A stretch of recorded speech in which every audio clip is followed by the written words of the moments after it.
Power जानता हूँ मैं। अच्छा, डाल दूंगी पैंट में होलरी, गर्मी में लगेगा जड़ा।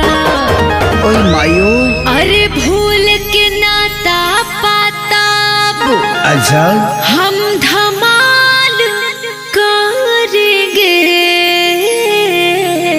पता बा भूल के नाता पाता बुरा हाल करेंगे। होली में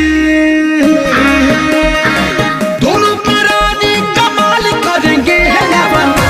होली में मिल के बवाल करेंगे। हाँ हाँ, दोनों परानी कमाल करेंगे। होली में मिल के बवाल करेंगे।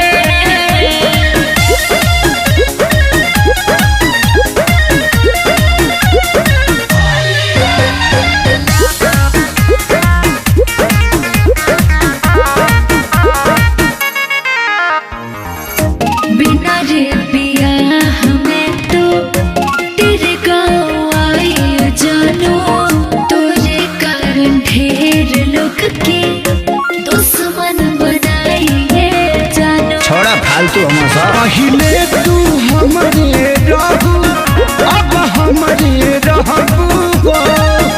यादगार होली ई होई, जिंदगी भर कहबू हो।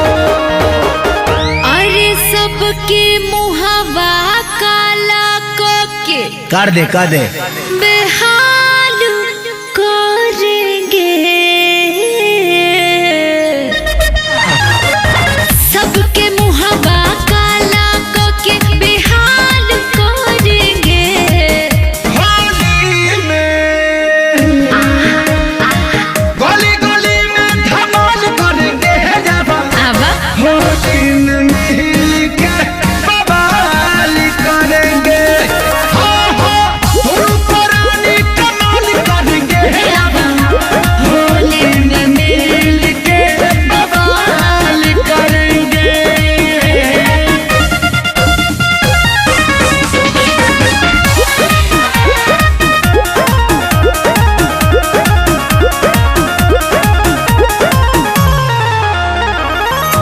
मेरे शहर से तेरा गाँव बड़ी प्यारा है बाबू।